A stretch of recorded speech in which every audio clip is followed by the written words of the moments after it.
Hi, I'm Renarta Clanton Moyd. I'm the Communications Specialist with the Cumberland County Schools and your host of Get Connected. Now, during this monthly show, we highlight numerous educational topics that face today's student, educator, and parent in the Cumberland County Schools. Now, some key players in the educational success of students in our 87 schools are the men and women who work in our cafeterias. Did you know they serve over 48,982 meals a day? That's approximately 16,130 breakfasts and 32,852 lunches. Their goal is to feed the minds and bodies of hungry students by serving healthy, nutritious, and appetizing meals at a reasonable cost. Now, after this break, we'll talk with the Executive Director of the School System's Child Nutrition Services about the important role her department plays in educating our students during this edition of Get Connected.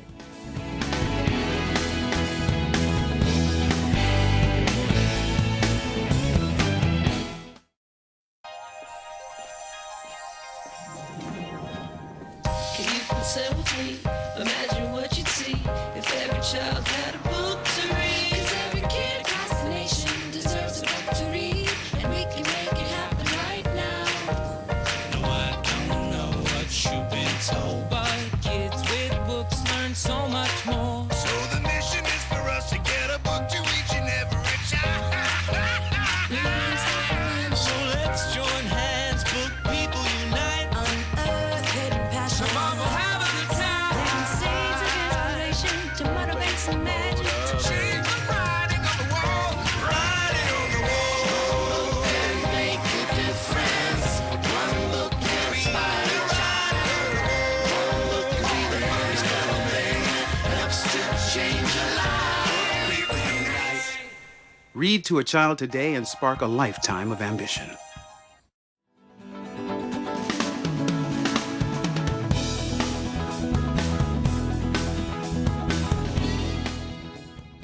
Thanks for joining us for this edition of Get Connected. We're talking with Cumberland County Schools Executive Director of Child Nutrition Services, Kelly Povroznik Jones. Now, we'll be discussing the role her department plays in nourishing the bodies and minds of students. Kelly, welcome back to the show. Well, thank you for having me, Renarta. I'm so glad you're here with us. So now, let's jump in and talk about something, one of my favorite things, eating. Well, no, we're not talking about eating. We're talking about nutritious lunches and breakfasts for our young people. How long, or tell us about the history, rather, of Child Nutrition Services? To start off, Child Nutrition Services really began back around World War II. Oh, wow. Yes, in World War II, there was a elected official from Wisconsin who was concerned with the welfare of the students that were actually able to go to school. So he started kind of like the commodity program. And that's where that came into play, to try to help with the nutritional aspect of the kids that were actually going to school. Then they, in the 1950s, they went on to expand that to a special milk program. And then in 1960s, it went on to expand to the breakfast program. The breakfast program was actually supposed to only be like a two-year pilot program that was supposed to be for the nutritionally needy, but it ended up being so successful. I think it started out around maybe 15,000, and by the end of the two-year program, I think it was serving about 800 and some plus thousand kids. Wow. Yeah, so it was very successful, and as you know, we're still doing it today. So Yeah. I mean, it's very, very successful. Do you find that a lot of young people come to school hungry? Oh yes, Really? yes, very much so. Unfortunately, some don't eat breakfast with us because they fear there's that stigma of you know. Free reduced are the only ones that eat, you know, breakfast, but that's not the case. We've got all kinds of great food at breakfast time. We've got sausage biscuits, chicken biscuits. We've got, you know, different kind of things. It's all in what you want. So I mean, it's not something solely for just free and reduced students. It's for everybody. And I mean, I think a lot of people don't realize it, but if a child comes to school hungry, he or she cannot learn. I mean, they can't even concentrate. It's hard for us as adults to concentrate when you're hungry. Exactly, exactly. And we hear this a lot from different teachers and principals, disciplinary issues, because like you said, they can't concentrate. So, you know, they're focusing in on other things. So they really, really need to get that nourishment. And then we do have some students that they'll eat at home, and then they come in and eat with us too. And so we love serving them, but sometimes their parents, they get a little upset. But we're always happy to help, you know, in terms of selling what we need to do for the parents. That's good. And I know with breakfast, you all have the grab and go type of breakfast too, don't you? Yes, yes. And explain to our viewers what grab and go is. Basically what that is where we have items that can be put into the bag. They're pre-packaged items, like a pancake sausage on a stick, something that's already pre-packaged that we can heat up. And then the students can go through the line, pick the items that they want, and then they can grab the bag and go. They can either take it to their classroom if that's what the principal wants to do, or they can take it and eat it in the cafeteria, or however the principal wants us to proceed with that. We try to work with the school. That's good. Because with Child Nutrition Services, you all are kind of your own entity, correct?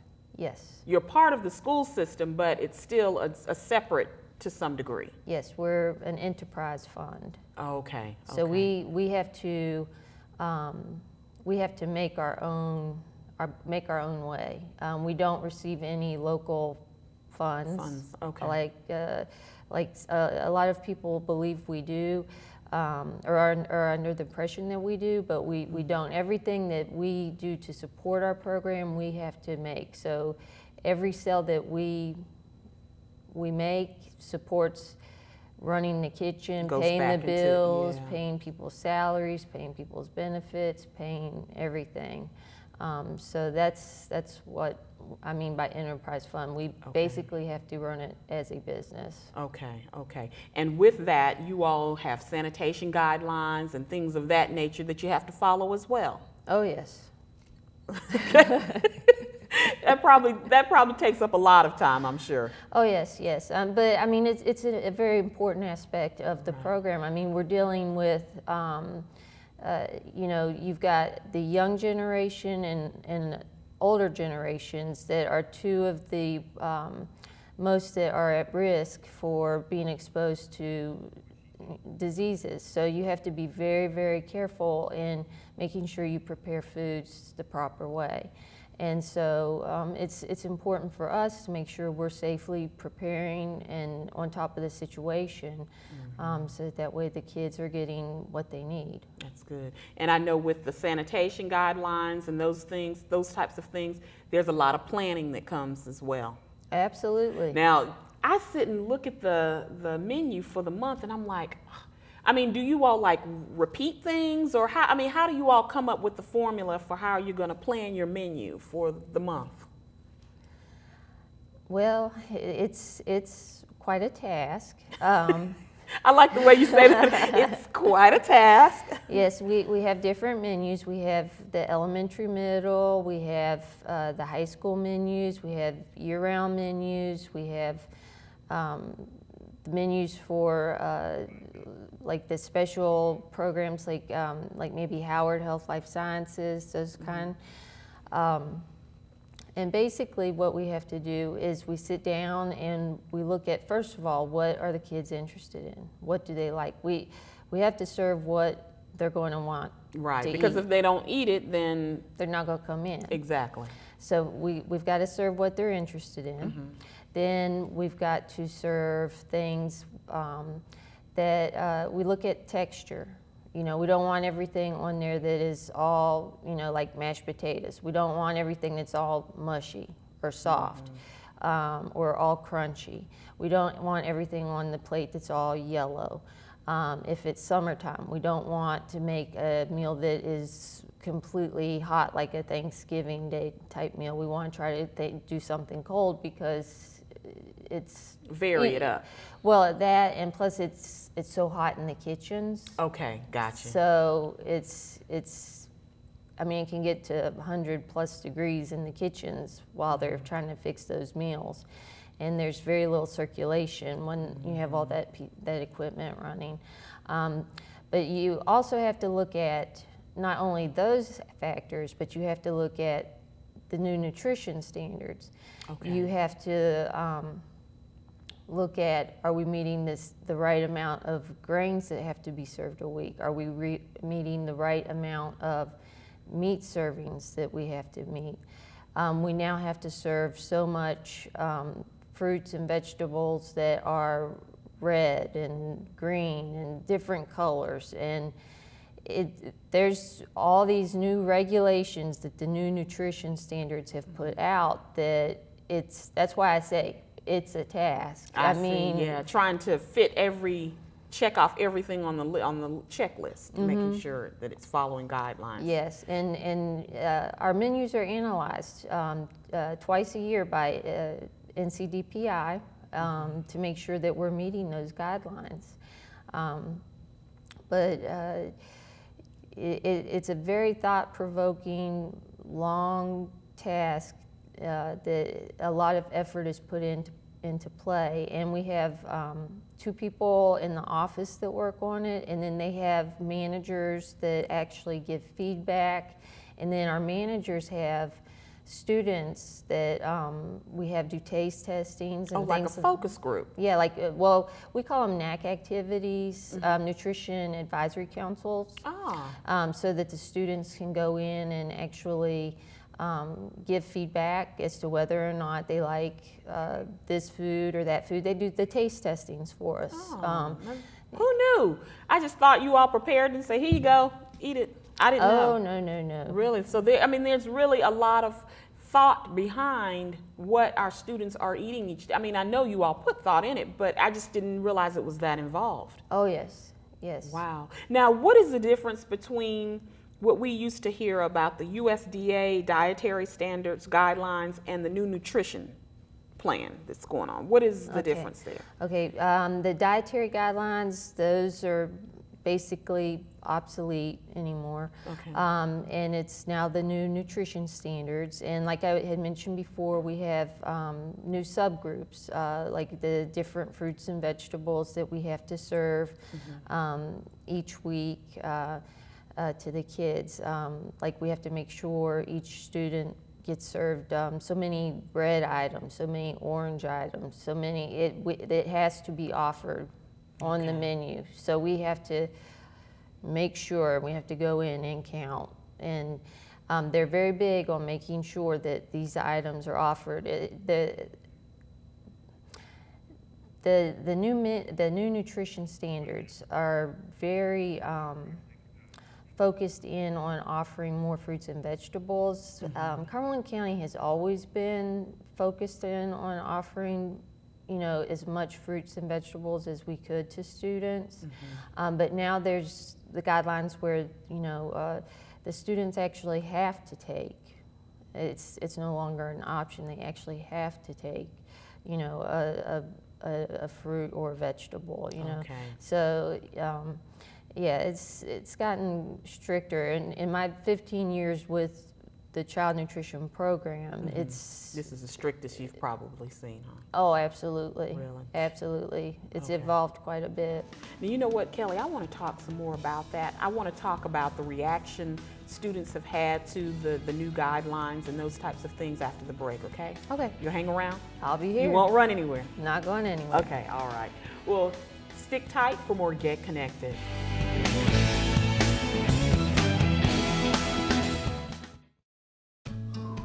You wouldn't let money just blow out of your house. So when your AC or heater is on, make sure the doors, windows, and fireplace flue are shut tight. If you're headed out, turn down the AC or lower the heat by 10 degrees. And always keep your water heater set at 120. A little bit of common sense goes a long way. Get more great tips at energysaver.gov.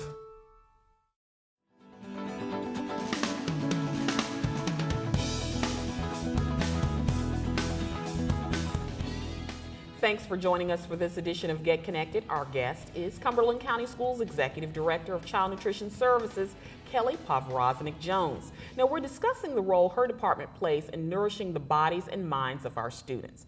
And Kelly, speaking of our students, so interesting to hear that you actually have them come in and do taste tests and those types of things regarding the food as you all are planning the menus. Now, I know that with the new nutrition standards, students around the country, I don't want to say the world, but around the country took issue with the taste or the look or what have you of the food. So what are we doing here in Cumberland County to make the food more appetizing? And first of all, why were they up in arms about the food? Oh, there's all kinds of reasons. I mean, you've gone from regular pizza in the high school to a whole grain pizza, whole grain low fat pizza. Okay. You've gone to where they could get all kinds of fries and things like that to where they can't. Sweet potato fries, or yeah, and those are good. They don't think so. Let's see. Then you've got where we can put so much butter or margarine and maybe a teaspoon of salt. Well, when you've got like a big 4-inch dish pan of vegetables, a teaspoon of salt isn't going to cut it. I mean, it's not going to season anything. Okay. So, and then the bread that they have to eat, that's whole wheat, 100% whole wheat. The rolls are whole wheat. So we had kids bringing in bread from home, salt packets from home. I mean, you name it. Oh yeah. Okay. You name it, they were bringing it in, and there wasn't anything we could do about it because, unfortunately, USDA did not pilot these changes. They implemented them first instead of piloting them. Okay. And us, as well as I think several child nutrition programs across, I think, the state as well as the country, wish that they would have, slowly implemented. And of course, that's my own personal opinion. Okay. I wish that they would have slowly implemented some of these changes instead of just turning around and doing it so quickly. So quickly, because with food, you cannot.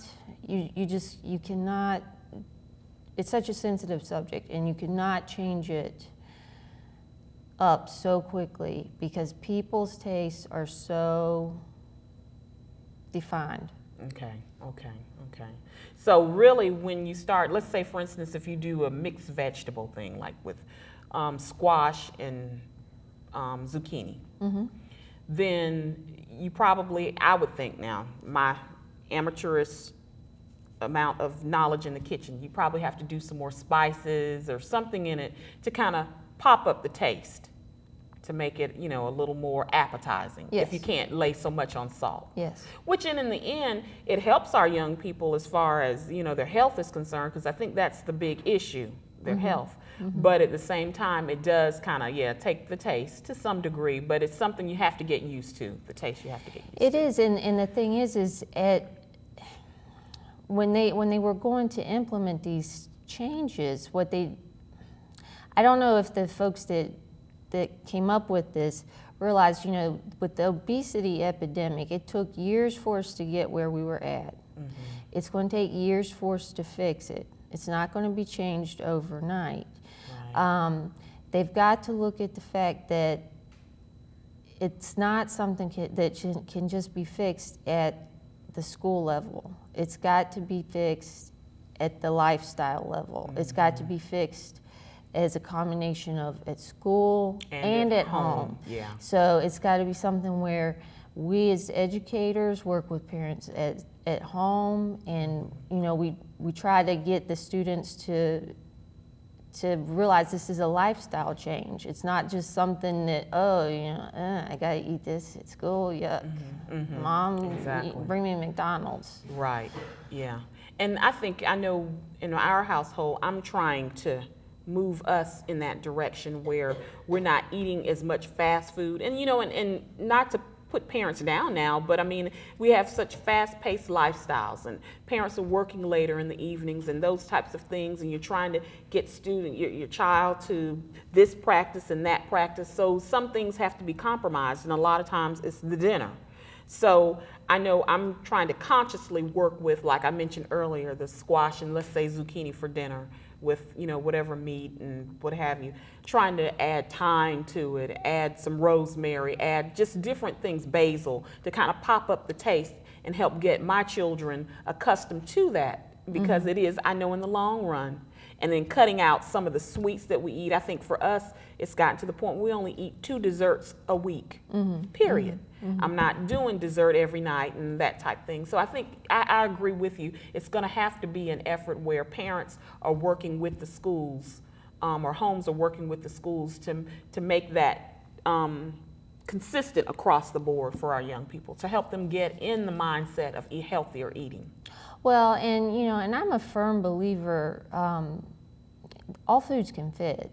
I mean, it's okay to eat something, if you want to eat like a fried, hamburger or something, everything can fit. It's all in moderation, portion control, and making sure you get that exercise. But nowadays, there's so many, like you said, there's so many factors out there that prohibit us from having that kind of lifestyle where we can do those things, because our lives are so fast-paced, and things like that, so it makes it more difficult.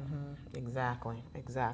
Now, I know as far as our lunches are concerned, we recently during one of our board meetings, saw what the meal price is changing. Yes. Okay, why is there a change, and what is it changing to? Okay, breakfast is going up 5 cents, so breakfast across the board will be 90 cents this upcoming school year. Okay. And then lunch will be going up 10 cents. So grades K through 5, I believe it is, it'll be $1.95, and then I believe it's 6 through 12, I believe it's $2.05. Okay. So it will be increasing 10 cents across the board at lunchtime. 5 cents breakfast, 10 cents at lunch. Now, why are we seeing this change? Basically, what has happened is when we were going in to do our yearly agreements and things like that we have to do paperwork for, we have to use a paid lunch equity tool. Okay. And when we were doing that this year, it came back and it said that our equity tool said that our meal prices were short by 16 cents. Right. So we had to increase it at least 10 cents this year, because that's the minimum or the maximum that we can increase it per the year. And then I assume that in the coming years, we'll see that a slight increase to make up that 6%, that 6 cent deficit. Okay. Yes, and we actually have to get it to, I think it's like 235 or 245 over a certain period of time. It's a federal mandate. It's Okay. not something that we're doing here locally. No. Okay. No, it's something coming down from the federal government. Okay. And I know that we have students who pay full price for lunches. Yes. But then we also have those that are on free or reduced lunch. How does one go about qualifying for free or reduced lunch?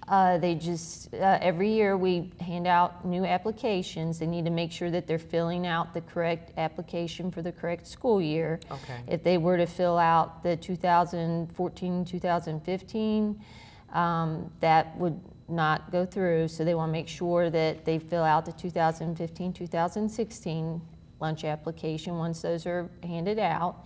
And then we go in and we process those, and depending upon how many people are in the household and what the circumstances are, if they meet the guidelines, then they'll qualify for either free or reduced. Okay, that's good then. And you know what, something else I want to talk about. I know that child nutrition services, or is child nutrition services for other food vendors coming into our schools like Pizza Hut, Domino's, et cetera, da-da-da-da.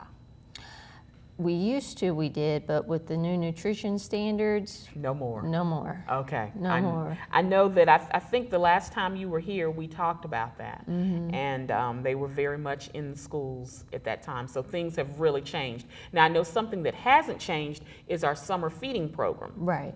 And tell us a little bit about the summer feeding program. It is actually expanded. Wow, Yeah, that's good. yeah. It's actually, and it's not the summer feeding program overall. Is celebrating its 40th year in Cumberland County. It's been with us between 30 years. Let's see. Last summer we fed over 1,000 meals a day. Awesome. And we had over 70 sites. We had, let's see, some of those included, I think, 12 reading camps. We operated it for 6 weeks. It's exploded, and we have a wonderful supervisor who works really, really hard on it, and she's really promoting it and works really great at it. So what you're seeing is that a lot of our young people during the summer really need that program in order to have something to eat. Oh, Without a absolutely, doubt. absolutely. Okay. Well, you know what, Kelly? I'm looking at the clock on the wall. I normally say that, as you know. And I see that our time is ticking down. Just any last words you'd like to share with our viewers about the Child Nutrition Services Program and some of the things that you all are looking as far as the future is concerned? Just if everybody can just realize that, bear with us, that, we're a customer service business. We appreciate feedback. We love to hear from you, so that way we can try to improve. That's always something we want to do. And then that way we can pass that feedback on to the state level as well, if it's something that they can find useful to pass on to the national level. Doesn't mean it'll get changed, but we always do try to do that. And we just appreciate the customers and the support of everyone. And we look forward to trying to serve the kids a nutritious meal in Cumberland County. All right. I wish I could say bon appetit. We had something to eat here. Maybe next time you'll bring some samples or something. Okay. I'll bring some whole wheat pizza. All right, I'm in. All right, Kelly, thanks for joining us, okay? Thank you. All right, well, on behalf of the Cumberland County School System, we want to thank you for tuning in to this edition of our show and for giving us a chance to help you get connected. Until next time.